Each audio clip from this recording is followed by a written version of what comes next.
Assalamualaikum warahmatullahi wabarakatuh dan selamat sejahtera semua.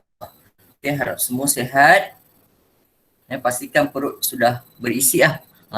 Jangan kita biarkan diri kita dalam keadaan lapar sangat. Bila awak dalam keadaan lapar, nanti awak tak ada tenaga untuk belajar. Okay? Kecuali ada yang berpuasa lah. Kan? Ada yang berpuasa ke? Rashid, puasa Okay? So, untuk hari ini kita bincangkan tentang bab 4 iaitu topik selepas Jepun kalah. Jepun dah tak ada lagi dalam bab ini. Okey, kalau bab 3 kita banyak belajar tentang pendudukan Jepun kan kat negara kita. Tetapi untuk bab 4 kita tinggalkan era zaman Jepun iaitu kita beralih kepada kedatangan semula Messiah, penyelamat baru iaitu British. Okey, British datang lagi orang kata kali kedua ke negara kita, iaitu topiknya ialah era peralihan kuasa British di negara kita. Alright, so untuk awal-awal British sampai ke negara kita, dia menjejakkan diri ke negeri mana? Siapa tahu? Ingat lagi tak? Saya rasa hari tu saya ada ajar. Baru lepas baru semalam Semalam kedua hari lepas. Siapa ingat lagi? Tempat negeri yang orang kata British jejak dulu kat mana? Selepas kekalahan Jepun. Siapa tahu? Ada yang nak sebut tak? Ingat? Tak ingat? Anik? Tahu Anik negeri mana? Kekalahan Jepun terus British sampai. Itu dah lupa aku. Lupa. Tak ada ingat seorang pun tak ada ingat Ya Allah. Bukan dekat Kelantan ni aku. Kan, saya cakap banyak kali Saya rasa saya penuh penegasan. Semalam ke 2 hari lepas saya ajar awak topik yang penyerahan penyerahan kalah Jepun kepada British. So negeri yang pertama British menjejakkan diri mereka ke tanah Melayu selepas kekalahan Jepun ialah di negeri Pulau Pinang. Alright, awak kena tengok balik video-video saya. Yang sebab tu bila saya cikgu awak ajar, awak tolong fokus murid yang cemerlang dia sentiasa fokus setiap perkataan-perkataan yang cikgu sebut. Alright, awak jangan miss lah. Senang kata jangan miss lah. Bila awak miss, kadang-kadang ada benda yang cikgu tekankan tapi awak tak ada. Itu yang terlepas pandang tu. Okay. So, ini kronologi ringkas berkenaan dengan era peralihan British di negara kita. Kedatangan kali kedua British di negara kita. Bermula pada 12 September 1945 iaitu British memperkenalkan pentadbirannya yang dinamakan BMA. Okey, British dia datang-datang tu tak memerintah orang kata secara biasalah seperti dulu kan. Okey, dia memerintah secara tenggera sebenarnya British Military Administration. Okey, BMA lah ringkasannya. Okey, ataupun kalau bahasa Melayu kita sebut pentadbiran tentera British. Right. Kemudian untuk September 1945 juga pada bulan yang sama, BMA juga telah memerintah di negeri Sarawak dan Sabah. Okey, kebanyakannya BMA ni dibantu oleh tentera-tentera Australia juga bantu di negeri Sarawak. Okey. Kemudian pada April 1946, okey, yang ini sebenarnya yang kronologi ni ringkasan untuk bab 4 sebenarnya, keseluruhan ringkasan bab 4 sebenarnya. Okey. Untuk April 1946, siapa lagi yang tak tahu? Okey, murid tingkatan 5 biasa dah tahu lah. Okey, April 1946 Malayan Union telah diperkenalkan oleh British di negara kita.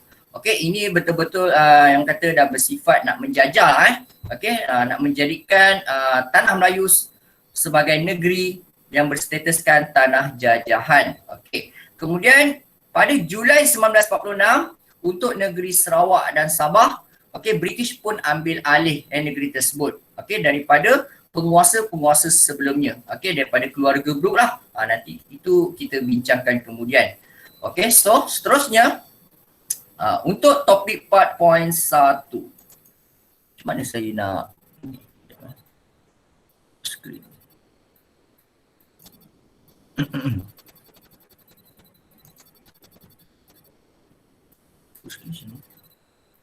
Alright.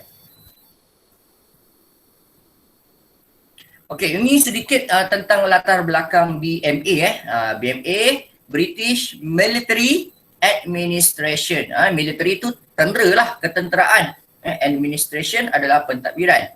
So British sampai ke Tanah Melayu, mereka memang mengamalkan sistem pentadbiran yang bercorak ketenteraan. Okey, sejarah kewujudan BMA ialah bermula ketika pengunduran tentera Jepun. Okey, apabila tentera Jepun menyerah kalah di Tanah Melayu, balik ke negara asal mereka, lalu British memperkenalkan BMA. Alright, ingat BMA di Tanah Melayu, sama juga di Sarawak dan Sabah ada juga BMA. Okey. Seterusnya pemerintah BMA, ingatlah nama ni, Lord Mountbatten. Sangat famous ni nanti untuk murid tingkatan 5 pembentukan Malaysia pun nama dia pun ni sangat popular lah, Lord Mountbatten ada juga. Okey. Sebagai pemerintah tertinggi tentera bersekutu di Asia Tenggara. Okey. Dia sebagai pemerintah BMA lah Pernah keluar soalan objektif saya pernah jumpa soalan ni. So ingatlah nama dia. Ingat BMA, ingatlah Lord Mountbatten. Alright. Seterusnya untuk pemerintah hal ehwal awam untuk masyarakat awam lah untuk hal ehwal masyarakat ataupun penduduk rakyat di Tanah Melayu, okey, yang bertanggungjawab terhadap hal tersebut hal ehwal awam, iaitu namanya General H.C. William. Alright. Seterusnya, apakah peranan BMA? Alright, tugas peranan BMA iaitu pertama, mengembalikan kestabilan dan keamanan. Yang ini sangat-sangat orang kata jawapan yang sangat familiar untuk BMA. Okay. Kalau soalan objektif tanya, kan, apakah tugas dan tanggungjawab sebenar BMA yang mereka buat untuk penduduk Tanah Melayu? Tujuannya untuk mengembalikan kestabilan serta keamanan. Peace, peace no war. Sebab masa itu keadaan Tanah Melayu sangat teruk okey, banyak infrastruktur musnah. Okey, jalan raya rosak, jambatan rosak, bangunan-bangunan runtuh. Sebab sebelum itu mereka diperintah oleh tentera Jepun. Jadi tentera Jepun berperang dengan pasukan-pasukan gerakan anti Jepun. Ingat lagi tak pasukan gerakan anti Jepun? Siapa antaranya? Boleh tak sebut? Kalau awak ingat lagi. Ada tak nak sebut? Tak ingat? Kelas ni. Okey, antara pasukan gerakan anti Jepun yang berusaha menentang Jepun antaranya Regimen Askar Melayu, ada MPAJA. Okey. Lepas tu ada pasukan Force 136. Okey, lepas tu ada kerjasama Parti Kuomintang dengan MPAJA. Juga ada daripada penentangan secara individu, Gurchen Singh dengan Saibil Kartigasu. Itu kalau awak lupa lah. Okey, so saya ingatkan semula. Alright, seterusnya antara peranan BMA yang kedua ialah ingin memulihkan kepercayaan rakyat. Okey, inilah dua peranan BMA. Tapi jawapan yang paling common yang selalu saya jumpa, mengembalikan keamanan lah. Itu tanggungjawab BMA. Nama pun tentera kan. Tanggungjawab dia nak pulihkan keamanan di negara kita lah setelah kekalahan Jepun. Okey, secara rumusannya, usaha BMA ni sebenarnya berjaya ke gagal? Gagal. Saya besarkan ni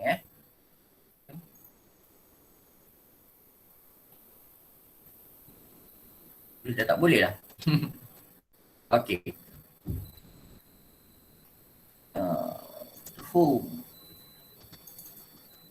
Gagal, saya besarkan lah. Tahu rumusannya apa. Okey, rumusan orang kata pemerintahan British yang memperkenalkan BMA ni gagal ada sebab lah kenapa gagal. Nanti kita tengok lah.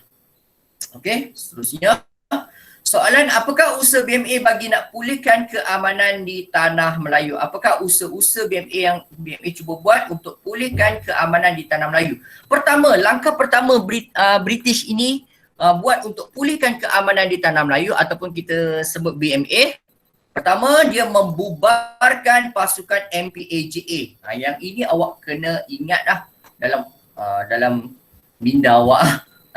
Langkah pertama, British sampai ke negara kita untuk pulihkan keamanan di tanah Melayu masa itu.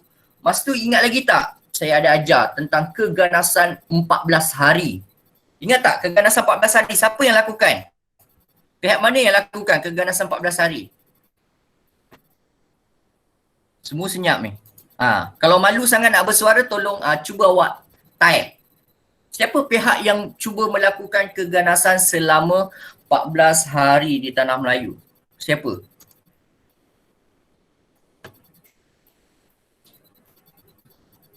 Awak tak ikut ke kelas saya sebelum ni? Korang tak ikut ni? Ya. Okay, Malaya People Anti-Jihadist Army, MPAJA. Okay, tapi dia ubah nama Awak jangan sebut Malayan People tu semua. Awak kena sebut Pasukan Bintang 3. Okay, masa Jepun serah kalah, kemudian masa tu berlaku kekosongan politik kat negara kita, komunisme keluar di jalan-jalan, serang bangunan-bangunan pentadbiran, menyerang balai-balai polis, kemudahan-kemudahan awam, tangkap sesiapa saja yang disyaki bekerjasama dengan Jepun.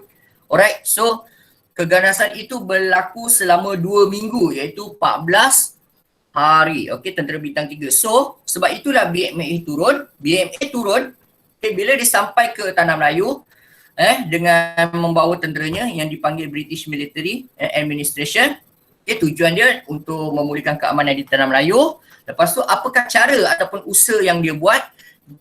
Dia ingin memastikan bahawa MPAJA itu dibubarkan. Pasukan MPAJA itu dibubarkan. MPAJA itu sebenarnya dia dah jadi bintang 3 sebenarnya.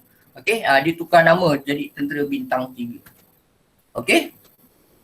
Kemudian yang kedua, mengarahkan pasukan MPAJA menyerahkan semua senjata mereka kepada British. Okey. Dia maksudnya, saya nak sebut mudah, British sebenarnya buruk siku lah. Faham tak buruk siku? Tapi itu istilahnya lah. Tapi ada sebab kenapa dia buat demikian. Sebab dia melihat bahawa pasukan Bintang 3 ataupun dulunya dikenali sebagai MPAJA ini, kalau dibiarkan terus berkuasa, semakin ramai penduduk tanah Melayu yang akan dibunuh oleh mereka. Okey, itu tanggungjawab yang diambil oleh BMA. So ingatlah usaha BMA bubarkan pasukan MPAJA dan mengarahkan pasukan MPAJA menyerahkan semua senjata kepada British. Okey, tapi persoalannya agak-agak awak lah. MPAJA serah tak senjata mereka kepada British? Agak-agak serah tak senjata mereka kepada British? Sikit-sikit je cikgu. Sikit-sikit je? Ya, sedikit Betul? Separuh. Dia separuh pun saya pun tak fikir separuh.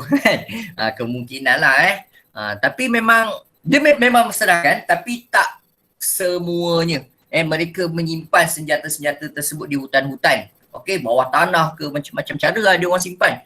Okey, tujuannya, niat diorang sebenarnya diorang ingin menguasai tanah Melayu secara politik sebenarnya tapi dia tak diberi ruang, jadi mereka nak cuba capai cita-cita mereka itu melalui cara senjata. Okey, itu cara MPAJA lah.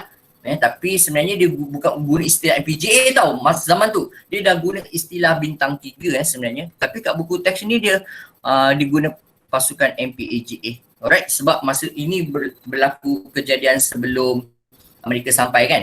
Okey. Seterusnya yang kedua. Soalan seterusnya, mengapakah BMA gagal? Kesimpulan saya sebut BMA gagal kan? BMA gagal untuk pulihkan keamanan di Tanah Melayu kan? Dia gagal. Okay, so soalan seterusnya, kenapa gagal? Mengapakah gagal? Why? Kan, mengapakah BMA gagal? Okay, pertama, kenapa BMA gagal? Kerana BMA gagal mengumpulkan senjata daripada MPAJA. Okay, gagal kumpulkan senjata daripada MPAJA. Alright, itulah bab kata Rashid tadi, tak dapat semua MPAJA tak serahkan semua senjata kepada mereka. Okay, kemudian BMA, kenapa ni? pecah. Gabung. Okey, kemudian kedua, BMA gagal mengatasi masalah perpaduan kaum. Alright, awak kena tahu zaman-zaman tentera bintang 3 cuba orang kata mengganas di tanah Melayu, pada masa yang sama keadaan negara kita ketika itu yang cuba dikuasai oleh tentera bintang 3 ini, negara kita mengalami konflik perkauman yang sangat-sangat teruk. Kenapa teruk? Kerana orang Melayu menganggap Cina-Cina itu adalah sebagai komunis daripada kalangan bintang 3. Mereka memusuhi orang-orang Cina masa itu. Dan waktu yang sama orang Cina yang komunis ni memang akan orang kata menangkap banyak orang-orang Melayu kerana mereka menuduh mereka sebagai pengkhianat yang pernah bekerjasama dengan Jepun, yang pernah menganiaya mereka dulu. Jadi masa itulah British cuba ambil tanggungjawab untuk pulihkan keadaan tanah Melayu ketika itu yang sangat horrible lah sangat teruk huru hara tujuan BMA untuk pulihkan perpaduan tapi gagal apakah BMA gagal?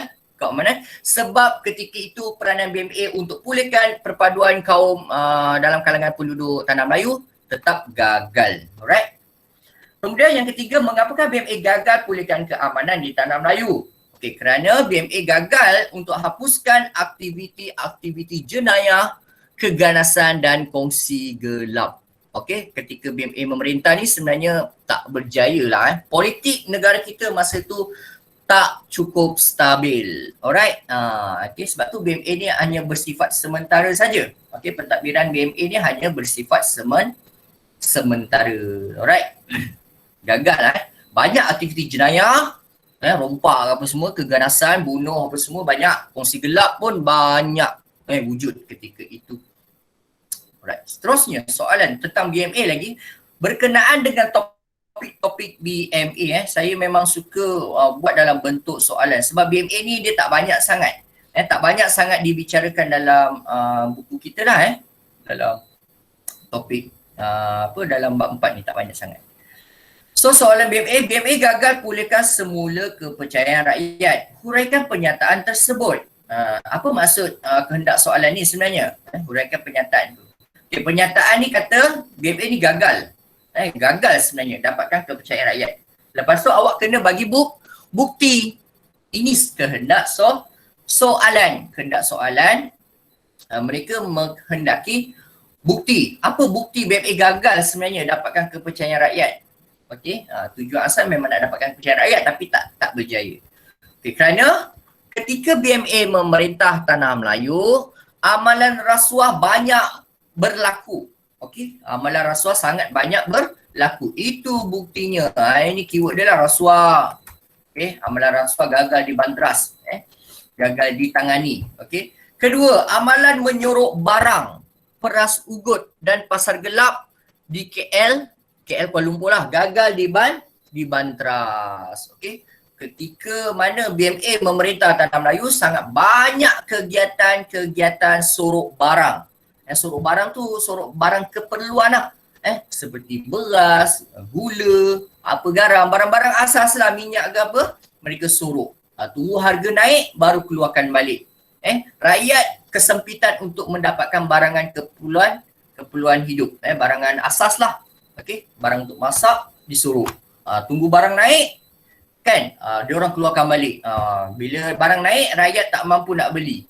So benda tu kata rakyat tak suka lah rakyat tak suka sebab amalan itu dibiarkan berleluasa. Okey, aktiviti peras ugut ni biasanya daripada kalangan kongsi gelap kalau siapa pernah tengok filem-filem gangster tahulah. Okey, masuk peras ugut ni. Biasa gangster ni wujud kat bandar-bandar besar, dia pergi kat orang kata kedai-kedai ni minta wang perlindungan lah. Okey. Kalau awak tak bayar pada gangster-gangster ini, faham-faham lah awak kalau dikacau oleh mana-mana pihak, dia orang takkan lindungi awak lah. Itu budaya gangster daripada negara China sebenarnya kan, asal usulnya. Tapi dah menjadi budaya di tanah Melayu pula masa tu. Okey, seterusnya. Bekalan makanan dan ubat-ubatan sukar didapati. Okey, itu bukti kenapa BMA gagal dapatkan kepercayaan rakyat. Sebab ketika mana BMA memerintah, banyak orang kata masalah ni lah. Okey, makanan dan ubat-ubatan sukar didapati. Dia sama lebih kurang zaman orang kata zaman pendudukan Jepun Zaman pendudukan Jepun pun mengalami masalah yang sama macam ni. Susah nak dapat makanan, susah nak dapat ubat-ubatan. Okey, kemudian seterusnya kebuluran makanan berlaku. Okey, ini kesan kesan kepada kurang bekalan makanan. Okey, kalau kesan kepada sukar dapat ubat-ubat, apa kesannya? Wabak penyakit merebak. Okey, sebenarnya kebuluran makanan dan wabak penyakit merebak ni kesan daripada yang inilah atas ni. So senang aja cara awak nak buat ayat lah untuk ayat esei.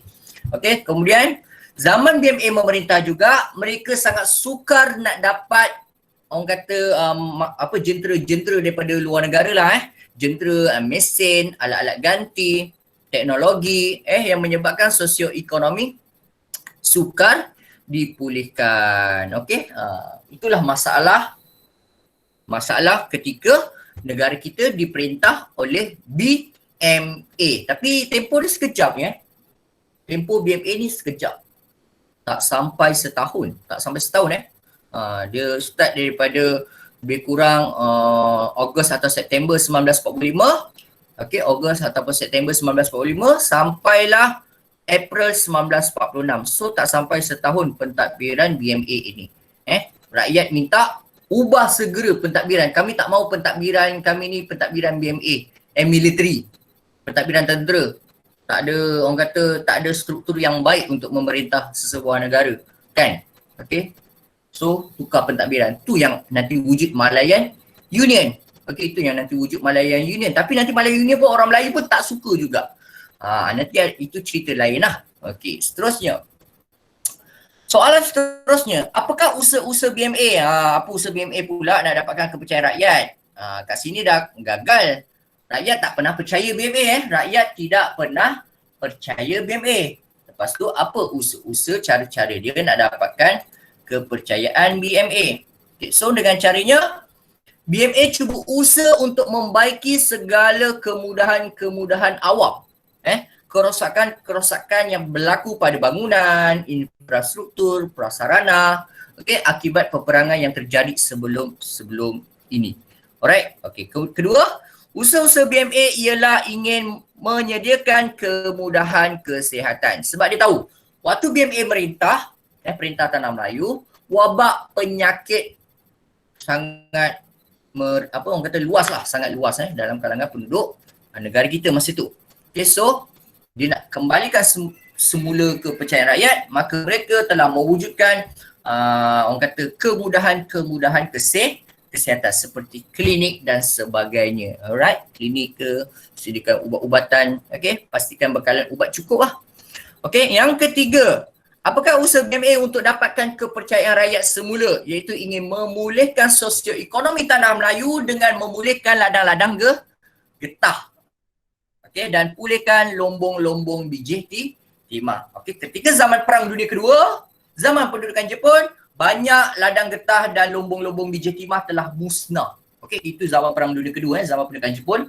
So, apabila BMA take over Tanah Melayu itu, maka BMA cuba ambil peranan nak pulihkan semula ladang getah dan lombong biji timah untuk pulihkan semula ekonomi Tanah Melayu.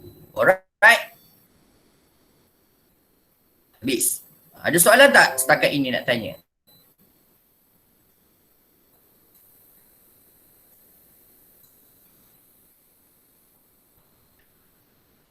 Empat USM boleh angkat tangan tak?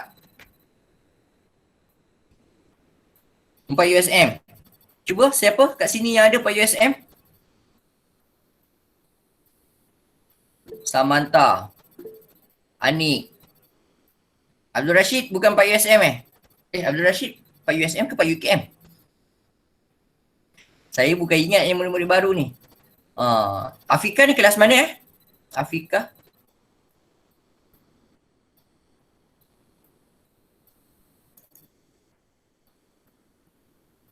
Tak tahu kelas mana. Okey. Abdul Rashid 4 USM kan? Sama dengan Anik kan? Okay, so berapa orang je yang kelas saya ni? Tengok tak ramai. Mereka kelas 12 berapa tadi? Sepatutnya 12.5 kan? So berapa orang je yang join? Sebab tu saya memang setiap kali ngajar memang kena rekod lah saya bagi. So tak ada isu, nanti kata tak, cikgu tak ajar lah. Macam-macam kan isu sekarang ni. Okay? PDPR ni serba mencabar. Okay? Macam-macam alasan murid bagi. Tak ada internet. Okay? Kalau yang betul-betul lah, okay? Tak ada masalah lah kalau betul. Tapi yang macam buat-buat kata bagi alasan saya tak ada internet, padahal ada.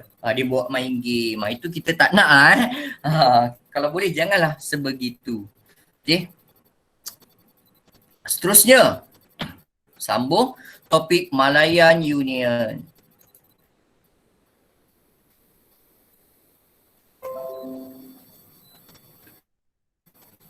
Okay. Sekejap azan.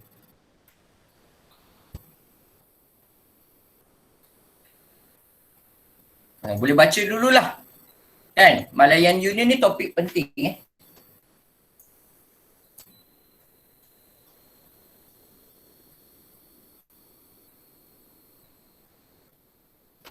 Okey, Samantha boleh turunkan tangan awak tu.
Okay, saya invite beberapa kelas lain lah.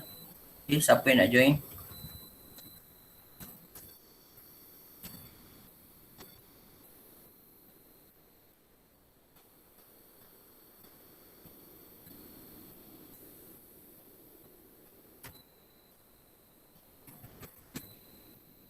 Okay, tapi yang untuk kelas lain saya tak paksa lah sebab itu bukan dalam jadual dia. Tapi siapa yang free, lebih baik join lah kan daripada tak buat apa-apa kan.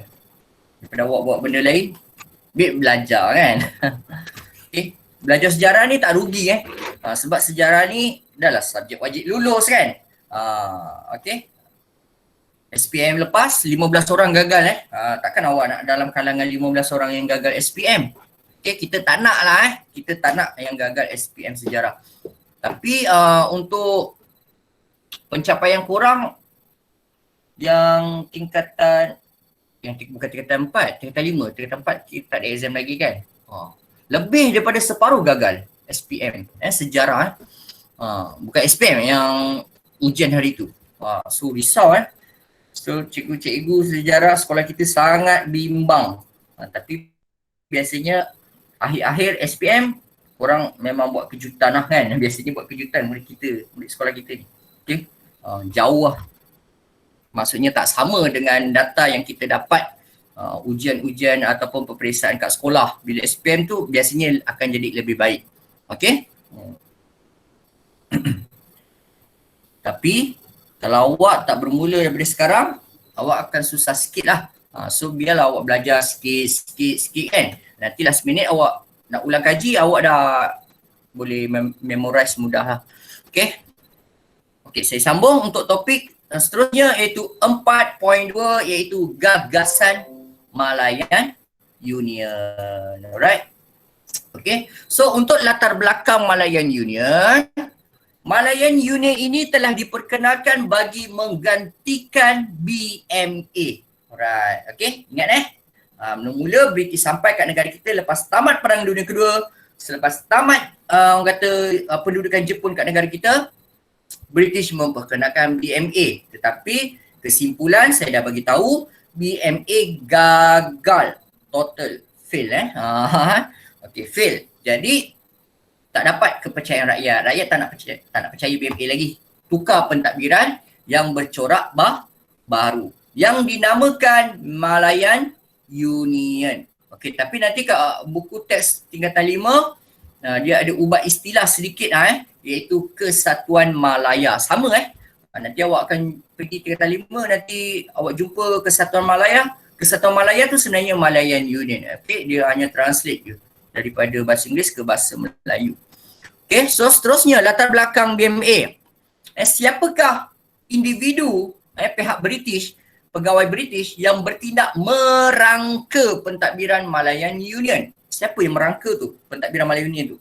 Okay, nama dia Major General Rob Horn. Nama dia ni pun famous juga. Selalu kita jumpa nama dia ni.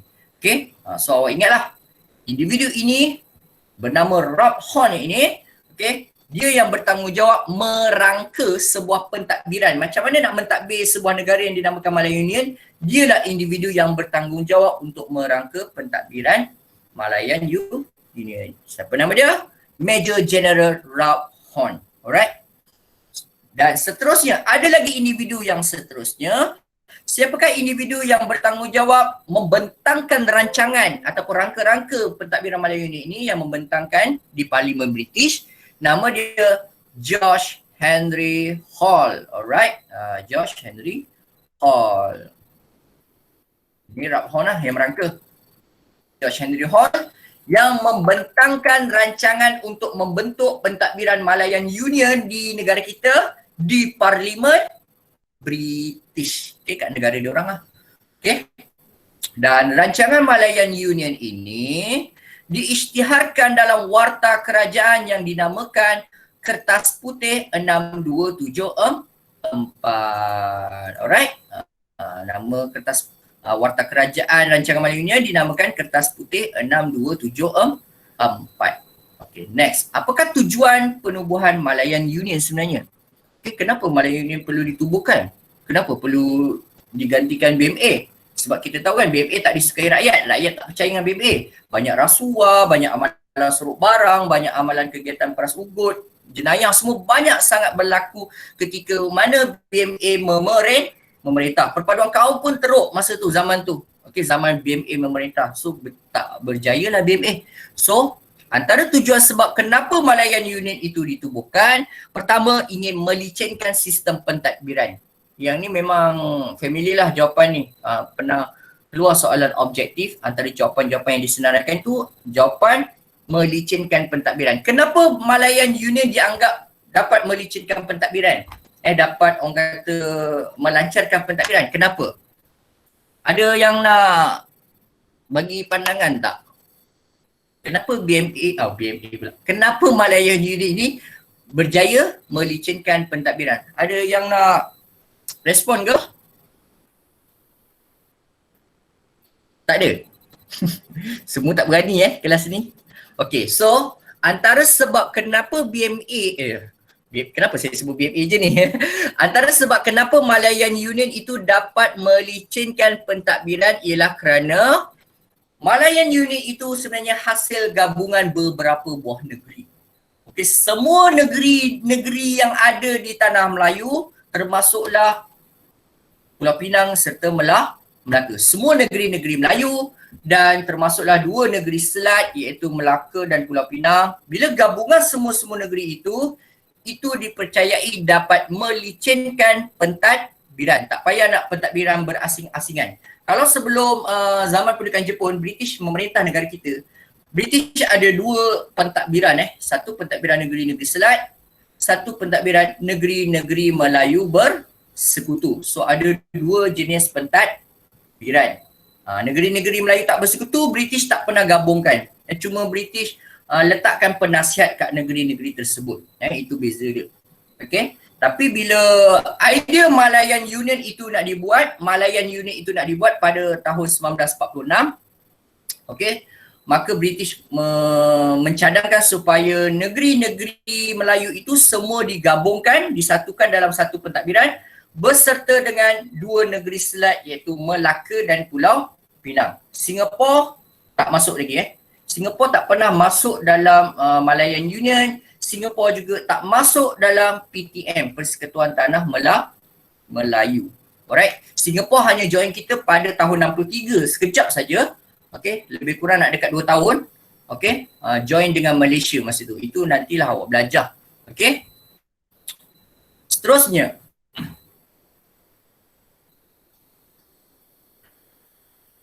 Kedua, tujuan penubuhan Malayan Union ditubuhkan ialah ingin meningkatkan pelaburan ekonomi. Alright. Okay, ini tujuan penubuhan Malayan Union ni dah keluar masa soalan ujian murid tingkatan 5 yang ujian pertama tu. Diorang keluar soalan ni. Siapa yang baca boleh jawab lah. Okay. So keluar topik form 4. So pentingnya korang murid-murid form 4 kena belajar agak topik form 4. Okay, sebab SPM ni sifat dia soalan dia separuh topik soalan form 4, separuh topik lagi soalan form 5. Dia akan bagi sama rata lah. Okay, kalau soalan objektif kan, soalan objektif SPM kertas 1, 40 soalan kan semua, 40 soalan. 20 soalan tingkatan 4, 20 soalan tingkatan 5. Kalau awak tiba-tiba nak belajar SPM sejarah ni, awak rasa tingkatan 4 malaslah belajar. Tingkatan 5 nanti baru kita nak belajar betul-betul. Lepas tu awak belajar je topik form 5. Topik form 4 awak kosong, 0. So awak kalau dapat betul semua soalan objektif pun dapat 20 je. Sebab awak hanya tahu topik form 5. Topik form 4 awak tak study pun awak takkan dapat lah untuk cemerlang SPM sejarah. Okay. So belajarlah ya daripada sekarang. Okay, yang ketiga, apakah tujuan Malayan Union itu ditubuhkan? Iaitu mengekalkan orang asing sebagai sumber tenaga kerja. Itu tujuan kenapa Malayan Union itu perlu ditubuhkan. Kenapa British nak wujudkan Malayan Union? Untuk mengekalkan orang-orang imigran ini, pekerja-pekerja luar ni, okay, orang asing ini sebagai sumber tenaga kerja mereka. Ada kepentingan untuk ekonomi, pelaburan ekonomi juga. Okay, dan terakhir, kenapa Malayan Union itu ditubuhkan? Tujuannya ialah ingin memperkuatkan pertahanan British, okay, di kawasan Asia Tenggara lah. Okay, sebenarnya dia nak jajah juga tu sebenarnya. Okay, itu tujuan British. Okay.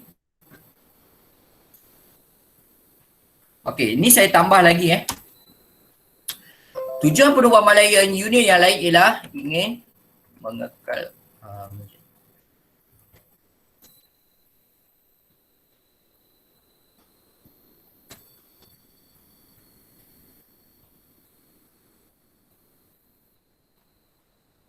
okay, ini. Sebab skema dia ada tambah sikit. Okay, mengapakah Malayan Union itu ditubuhkan? Tujuannya ingin menjadikan tanah Melayu sebagai tanah jajahan mereka. Sebelum itu status negeri Melayu sebagai negeri naungan. Tetapi bila Malayan Union itu dilaksanakan, maka status tanah Melayu bersifat tanah jajahan. Alright, kalau tanah jajahan ni faham-faham lah. Segala aspek politik, ekonomi, sosial akan dieksploitasi secara penuh oleh British. Okay, waktu itulah kenapa majoriti penduduk kaum Melayu itu menentang Malayan Union, termasuklah raja-raja Melayu. Okay, dan wakil-wakil UMNO pun sangat menentang keras, okay, idea Malayan Union ini. Okay.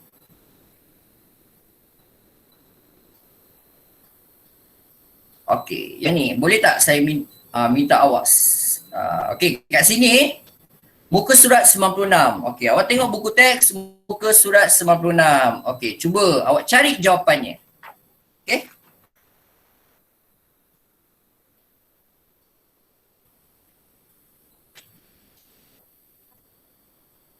Boleh salin lah boleh salin yang kelas mana-mana kelas pun boleh lah kalau nak. PAYU-SM lah terutamanya PAYU-SM. PAYU-SM ni tak berapa ramai ni saya rasa ni. Cikgu saya dah ada jawapan, nak saya bagi cikgu. Oh, awak dah ada boleh nanti awak wakil sebut. Baca jawapan.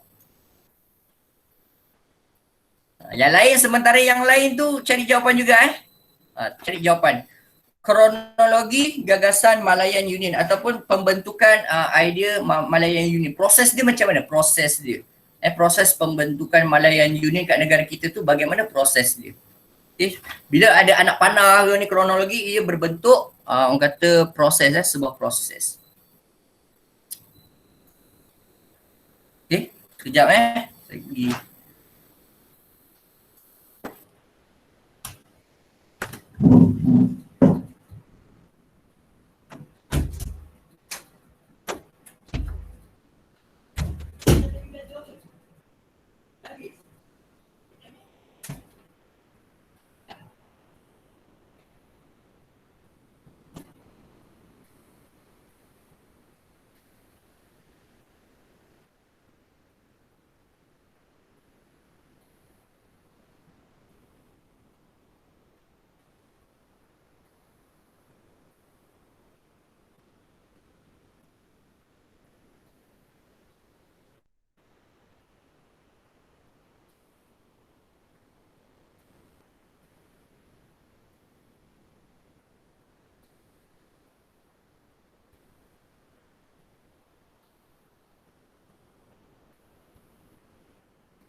Okey, dah siap ke belum? Tak lagi cikgu. Dah Wah, yang Molly ada. Bagus murid ni, yang Molly ni. Sentiasa ikut je kelas. Mana-mana kelas masuk. Iman ke bagus lah.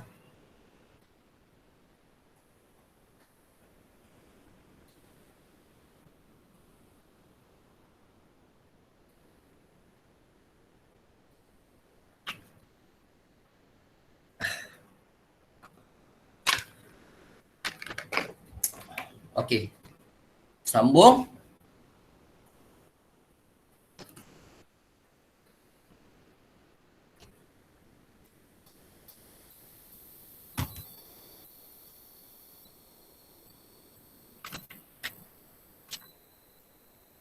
Okey, cuba Anik boleh tak Anik sukarela? Boleh? Awak bacakan jawapan kronologi gagasan Malayan Union. Okey Anik. Okey, cuba Anik baca yang atas tu mula-mula tu apa dia? Unit Ini. perancangan. Unit Perancangan. Okey, unit perancangan Tanah Melayu dibentuk. Okey, betul unit perancangan. Awak tulis kat sini unit perancangan. Okey, saya tak nak type lah kat sini. Nak type ke? Boleh lah saya type. Unit perancangan Tanah Melayu. Okey, dibentuk di London. Alright, so seterusnya yang ini Rancangan Malayan Union dibentangkan di Parlimen British. Ya, betul. Dibentangkan. Okey, dibentangkan di Parlimen British. Okey, dibentangkan, betul. Next. Persatuan Pelajar Melayu Britain menghantar Yes. memorandum British 25 Okey, kat sini apa? Apa tadi? Persatuan Pelajar Persatuan Pelajar Melayu Britain Persatuan Pelajar Melayu Britain menghantar memorandum bertarikh 25 hari bulan 4 19 tak ingat ke. Okey, tak payahlah tadi. Cukup hari ni. Menghantar memorandum. Alright, next. Tu dalam Memorandum ini meminta hak kewangan kewangan. kewarganegaraan. Ha, Saya sebut kerakyatan naik ke. boleh. Boleh. Rakyat Boleh Melayu tidak mengikut prinsip jus soli. Ya, tidak mengikut prinsip jus soli. Alright, so inilah jawapan-jawapannya. Okey? Okey, ada lagi tak yang nak try? Ke Ani nak habiskan ni? Habiskan je. Okey, habiskan je. Okey, boleh. Teruskan je. Yang kedua, Tan Cheng Lock dan Persatuan Cina Seberang Laut. Okey, kejap Tan Cheng Tan Cheng Lock Lock dan Persatuan Cina Seberang Laut. Cina Seberang Laut. Alright. Menghantar Okay. memorandum Ya, menghantar memorandum. kepada British berkaitan masa depan tanah Melayu. Ya, ini nama Tan Cheng Lock ni sangat famous Tan Cheng Lock ni. Okey. Jadi anggota ahli politik Persatuan MCA Okey, kemudian kronologi seterusnya penyediaan Kertas putih 6274. kertas putih. Okey, betul penyediaan kertas putih 6274. Saya sekalikan je ni boleh. Rancangan Malayan Union disiarkan dalam Warta Kerajaan. Ya, rancangan Malayan Union tersebut disiarkan dalam Warta Kerajaan. Okey, last habiskan. Malayan Union dilaksanakan di Tanah Melayu pada 1 April 1946. Okey. Sekejap. Malayan Union dilaksanakan di Tanah Melayu pada 1 1 April Ya, 1 April 1946. Okey, ingat peristiwa 1 April. Kalau kita 1 April kita tahu April Fool kan. So ingatlah 1 April ni orang Melayu memang tak sukalah, penduduk-penduduk tanah Melayu majoriti tidak menyukai pentadbiran Malayan Union. Okey. So akhirnya Malayan Union telah berjaya dilaksanakan pada 1 April 1946. Ini prosedur orang kata kronologi pembentukan, saya tambahlah kat sini kronologi pembentukan gagasan Malayan Union. Okey, mula ada unit perancangan daripada Tanah Melayu yang telah dibentuk di London. Lepas tu rancangan tersebut dibentangkan kat Parlimen British. Okey, ingat lagi tak siapa yang membentangkan? Nama dia. Yang membentangkan rancangan itu kat Parlimen British siapa nama dia? Orang British tu. George Henry Hall. Dah lupa dah korang ni. Korang tak catat ni. Mana atas ni. Ni. George Henry Hall yang membentangkan. Nampak tak? George Henry Hall yang membentangkan. Yang merangka General Ralph Horn. So jangan lupa ya. Okey. Kemudian kat sini prosedur dia. Persatuan-persatuan pelajar Melayu Britain hantar memorandum. Alright, dalam memorandum itu meminta hak kerakyatan Tanah Melayu tidak ikut prinsip jus soli supaya tidak mengikut prinsip jus soli. Alright, nanti saya akan terangkan apa itu prinsip jus soli. Alright. Kemudian Tan Cheng Lock, ini daripada pelajar Melayu Britain, pelajar Melayu daripada negara Britain Itu ada Tan Cheng Lock, wakil pemimpin Cina iaitu yang memimpin dan Persatuan Cina Seberang Laut menghantar memorandum kepada British berkaitan masa depan. Orang-orang Cina juga bimbang terhadap Malayan Union. Walaupun sebahagian mereka menyokong Malayan Union, tapi ada juga yang sebagainya bimbang kerana tak berapa jelas Malayan Union ni pentadbiran yang macam mana. Adakah orang-orang Cina dijaga kebajikan mereka? Itu yang mereka fikirkan lah. Sebab itulah Tan Cheng Lock dan Persatuan Cina Seberang Laut menghantar memorandum nak tahu masa depan diorang bagaimana jikalau Malayan Union itu diteruskan. Okey, kemudian mereka menyediakan kertas putih 6274 dan rancangan tersebut disiarkan dalam Warta Kerajaan dan akhirnya terlaksana pada 1 April. Okey, itu secara ringkas kronologi pembentukan ataupun proses lah proses pembentukan. Okey. Sama je.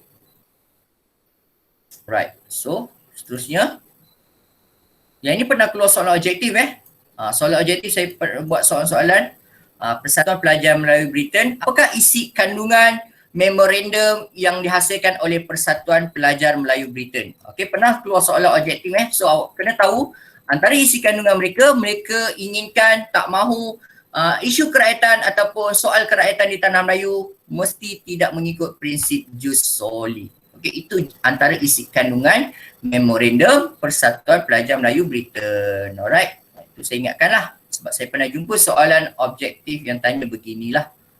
Okay, next. Ni sedikit info berkenaan dengan kertas putih 6274. Okey.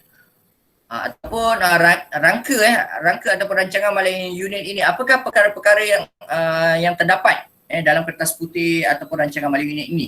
Antaranya membincangkan tentang konsep kesatuan, bentuk pentadbirannya, sistem perundangannya, kedudukan Raja-Raja Melayu, bagaimana syarat kewarganegaraan ataupun agama Islam. Okey, secara rumusan Malayan Union diwujudkan untuk membolehkan British terus menakhluki tanah Melayu. Okey, ini rumusannya. Malayan Union kenapa wujud? Untuk membolehkan British terus menakhluki tanah Melayu. Menakhluki ni sama maksud dengan menjajah.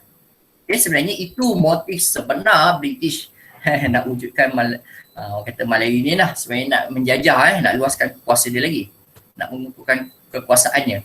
Okay, kemudian Malayan Union menjadikan tanah Melayu berubah status daripada negeri naungan kepada negeri tanah jajahan. Alright, status Melayu telah berubah daripada negeri naungan kepada negeri tanah jajahan. Sebab itulah menjadi alasan penduduk-penduduk tanah Melayu serta raja-raja Melayu, pemimpin-pemimpin Melayu tidak bersetuju idea British ingin mewujudkan Malayan Union sebab status mereka berubah kepada tanah jajahan.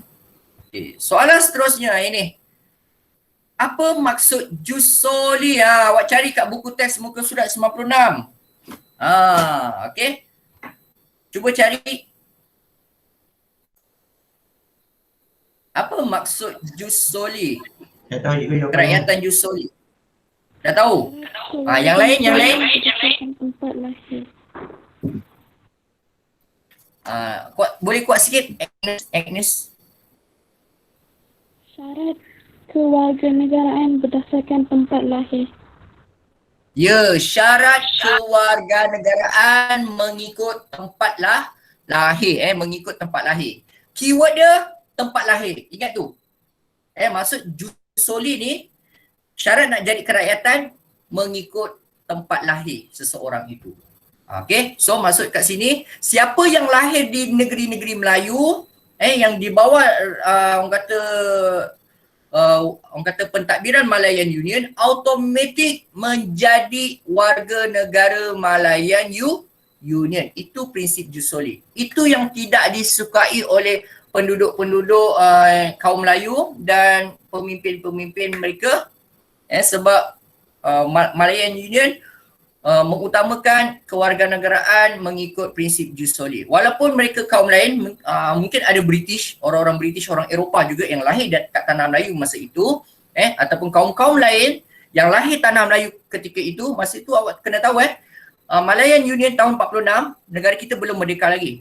Okey, belum merdeka. Jadi sesiapa saja yang lahir kat tanah Melayu maupun Singapura automatik menjadi rakyat Malayan Union. Orang-orang Melayu bimbang bimbang apa agak-agak? Siapa tahu kenapa orang Melayu bimbangkan kerakyatan jus soli ni ketika itu?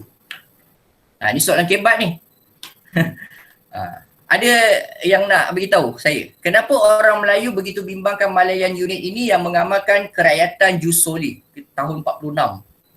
Tahun 46 belum merdeka Apa jangkaan awak yang berlaku?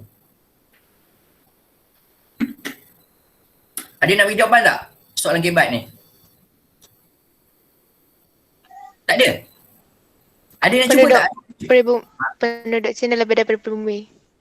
Ya, okey, Nur Umairah berani Okey, so jawapan Umairah dia kata orang Melayu ketika itu bimbang, orang-orang bukan Melayu, saya tak sebut orang Cina saja saya sebut orang bukan Melayu. Orang bukan Melayu ni termasuklah Cina, India, orang Sri Lanka, macam-macam kaum lah masa tu yang ada. Orang Eropah pun ada, orang Serani, orang Portugis, okey. Mereka bimbang kaum-kaum itu akan mendapat kerakyatan dan otomatik rakyat Malayan unit itu mengatasi orang pribumi Melayu. Mereka bimbang orang bukan Melayu itu akan jadi lebih ramai daripada orang Melayu. Seterusnya future akan datang, mereka predict mereka tidak berkuasa dalam negara asal diorang. Itu yang mereka bimbangkan terhadap kewujudan Malayan Union yang dirancangkan oleh British. Alright. Okay. Itu soalan kebat tau. Kat buku teks pun kalau awak cari pun saya tak fikir awak tak jumpa lah Tak jumpa lah Okay. Tapi kalau soalan kebat ni keluar awak boleh bagi jawapannya itu. Itu jawapan yang munasabah. Alright. Untuk soalan fakta dia tak ada. Soalan fakta dia tak ada tanya macam tu So seterusnya.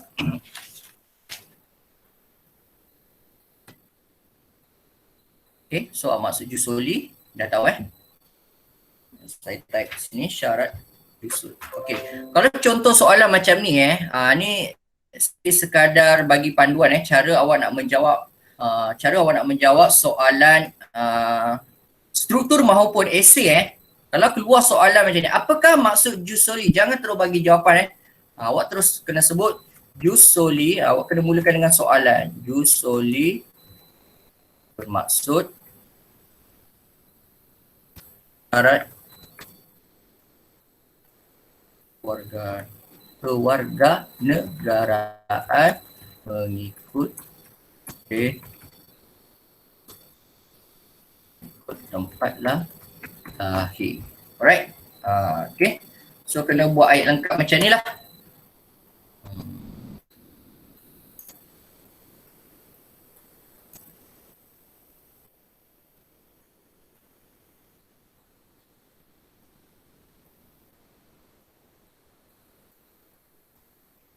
Soli bermaksud syarat kewarganegaraan mengikut tempat lahir. Ini keyword dia, tempat lahir Jangan awak jawab ikut mengikut mengikut keistimewaan mereka. Salah lah So seterusnya. Yang ni ciri-ciri Malayan Union ni sangat penting. Okey, bila awak belajar Malayan Union, awak mesti tahu ciri-ciri. Tahu ciri-ciri. Apakah ciri-ciri Malayan Union? Yang ni sangat penting. Kalau nak salin lah. Okey, kalau awak nak sempat screenshot lah. Yang ada kat sebab nota ni saya memang tak bagi sesiapa lah. Siapa yang ikut kelas, yang betul follow, awak ambil lah benda ni. Okey. Kat buku teks pun ada buku teks ada juga. Sama je. Alright, benda yang sama. Okay, so untuk ciri-ciri Malayan Union saya pecahkan kepada dua bahagian, iaitu dari aspek pentadbiran Malayan Union serta kewarganegaraan Malayan Union. Okay, so kalau soalan keluar, jelaskan ciri-ciri Malayan Union. Awak boleh ambil kedua-duanya lah. Boleh ambil campur aduk pun tak apa, tak ada masalah. Tapi kalau soalan itu tanya lebih spesifik, jelaskan ciri-ciri Malayan Union menurut kerakyatan mereka. Jelaskan kerakyatan Malayan Union. So awak kena cerita yang kerakyatan sajalah ataupun kewarganegaraan sajalah. Awak jangan cerita pentadbirannya pula. Okey, so awak kena tahu kedua-duanya lah, itu lebih baik. So ciri-ciri Malayan Union, pentadbiran Malayan Union, ini. Faham tak kalau saya buat short form ni? Awak faham tak? Apa ni? NNMB ni apa? Tahu kan? Ke tak tahu? Rashid tahu tak? Rashid, NNMB ni apa? Pergi tandas lagi. Okey, NNMB adalah Negeri-Negeri Melayu Bersekutu. Negeri-Negeri Melayu Bersekutu. NNMTB ni Negeri-Negeri Melayu Tidak Bersekutu. Manakala NNS adalah Negeri-Negeri Selat. Okey, so kat sini untuk pentadbiran Malayan Union, ciri-ciri negara Malayan Union dalam aspek pentadbiran, awak kena sebut negeri-negeri Melayu Bersekutu, negeri-negeri Melayu Tak Bersekutu dan negeri-negeri Selat kecuali Singapura. Singapura tak masuk dalam Malayan Union kecuali Singapura disatukan dalam satu pentadbiran. Alright, so ini antara ciri-ciri Malayan Union. Senang kata, semua negeri-negeri yang ada di Tanah Melayu itu adalah negeri Malayan Union, kecuali Singapura. Alright, seterusnya. Yang ini. Siapakah pemimpin Malayan Union? Pemimpin Malayan Union. Okey, pemimpin Malayan Union yang paling tertinggi, okey, disandang jawatannya oleh Governor British. Alright. Governor British mengetuai Malayan Union yang dilantik oleh Raja England. Kalau negara kita ada yang di-Pertuan Agong. Kita ada Perdana Menteri, negara kita yang dah merdeka ni. Tapi masa negara kita diperintah di bawah Malayan Union, negara kita bukannya diperintah oleh penduduk tempatan. Bukan. Okey, mereka diperintah oleh bangsa British. Okey, nama dia Sir Edward Gen. Okey, itu nama dia lah So, jawatannya ialah Governor British. Okey, yang dilantik oleh siapa? Adakah dilantik oleh Sultan? Bukan Sultan. Okey, Sultan tak ada kuasa masa itu. Yang ada kuasa yang paling tertinggi, Governor British, dilantik terus daripada London sana. Okey, iaitu Raja England. Okay, kemudian dalam pentadbiran Malayan Union, Majlis Eksekutif dan Majlis Perundangan Malayan Union telah dibentuk, okey, di bawah kawalan Pesuruhjaya Tinggi British. Okey, just sebut je lah. Okey, dalam Malayan Union pentadbiran dia ada Majlis Eksekutif, ada Majlis Perundangan Malayan Union. Kalau istilah zaman sekarang istilah kita zaman sekarang, sistem pentadbiran Malaysia yang dah merdeka ni, Majlis Eksekutif ni sebenarnya Jemaah Menteri, kabinet menteri. Okey, kalau Majlis Perundangan Malayan Union, kalau negara kita sekarang, kita ada parlimen. Itulah perundangan kan.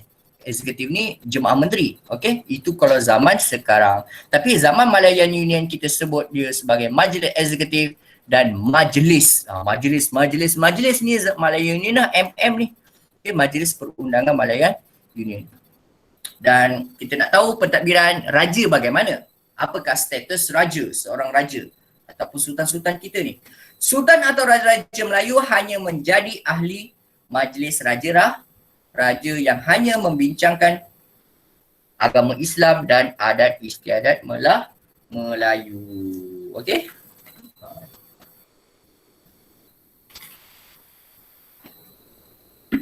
Yang ni saya terus terang beritahu awak, kalau awak nak baca topik Melayu ni, yang ni awak kena hafalkan Yang ni awak kena hafalkan, suka atau tidak suka. Faham, ingat dan masuk, lekatlah kat dalam minda awak. Kot-kotlah soalan ni akan keluar soalan SPM. Sebab soalan SPM daripada silibus lama, KBSM punya silibus, topik Malayan Union ni favourite, banyak kali keluar. So korang batch baru, tak mustahil kalau topik Malayan Union ini keluar dalam kertas 2. Topik Malayan Union. So korang study lah betul-betul topik Malayan Union. Okay? Sebab dia topik famous. Tapi saya tak berani jamin akan keluar. Saya bukan orang yang macam tu. Ini keluar tau. SPM, awak baca. Saya bukan Tuhan. Saya tak tahu pun benda-benda tu. Saya cuma guna analisis yang sebelum-sebelum ini memang topik Malayan Union sangat popular. Itu je yang saya nak bagi tahu kat awak. So awak study lah siap-siap. Seterusnya, Kewarganegaraan Malayan Union. Alright, Kewarganegaraan Malayan Union kita dah tahu, saya pun dah terangkan tadi. Okey, warga negara Malayan Union mengikut prinsip jus soli. Okay, itulah prinsip dia. Okey, prinsip kewarganegaraan Malayan Union mengikut prinsip jus soli. Okey, apa itu prinsip jus soli? Syarat dia, syarat kerakyatan kewarganegaraannya mengikut tempat lahir. Kawan awak tadi dah sebut Agnes tadi. Okey. Seterusnya, semua rakyat dan penduduk yang lahir di tanah Melayu dan Singapura. Ini special ni.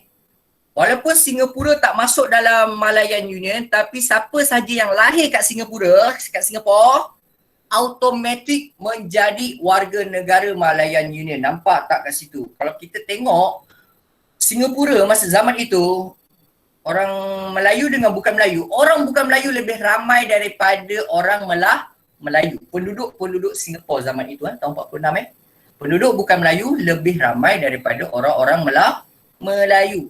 So nampak tak kat situ? Kenapa pemimpin Melayu dan orang Melayu masa itu menentang Malayan Union? Sebab dia bimbang orang bukan Melayu akan jauh lebih ramai berbanding orang Melayu. Okey, tu antara benda yang saya sebut ni secara tersirat lah. Kat buku teks dia tak cerita semua benda ni. Saya cerita untuk just knowledge awak je lah. Okay. Sejarah ni kalau awak nak best awak kena baca buku selain daripada buku teks. Buku teks ni kata untuk murid, untuk awak kuasai untuk peperiksaan kan, untuk awak tahu benda-benda asas lah. Tapi kalau awak nak tahu sejarah benda detail, awak kena banyak membaca buku-buku lain, sumber-sumber internet, artikel ke lain ke, boleh baca. Tapi awak baca tu, awak letakkan diri keadaan awak tu dalam keadaan neutral. Boleh faham tak maksud neutral? Awak jangan sokong ni, jangan letakkan diri awak. Awak tak sokong pihak sana. Tak sokong pihak sana, awak tak nak dengar pandangan dia orang. Jangan. Awak belajar sejarah, jangan jadi yang macam tu. Awak belajar sejarah, jadi sebagai seorang student. Bukannya orang kata penyokong mana-mana pihak. Bila awak jadi penyokong mana-mana pihak, waktu awak belajar sejarah, awak ni memang tak jadi murid yang baik tak jadi student yang baik. Itu pandangan saya lah. Sebab tu saya minat sejarah. Dulu saya tak minat sejarah. Zaman sekolah saya tak minat subjek sejarah. Subjek sejarah ni bukan subjek favourite saya. Saya mula minat sejarah bila belajar kat universiti. Nampak macam-macam pula. Wah, macam ni ke sejarah? Okey. Jadi dah cikgu sejarah. Okey, seterusnya. Yang ketiga, warga negara Malayan Union. Okey, kewarganegaraan Malayan Union. Apa syarat-syarat yang lain? Syarat-syarat yang lain selain daripada yang lahir, selain siapa yang lahir kat tanah Melayu dan Singapura, mereka yang berumur 18 tahun ke atas. Okey, mereka yang berumur 18 tahun ke atas serta menetap. Saya guna perkataan menetap je lah, senang. Kalau buku teks dia guna istilah bermastautin. Okey, nanti ada murid tak faham, cikgu mastautin tu apa cikgu? Menetap lah tinggal.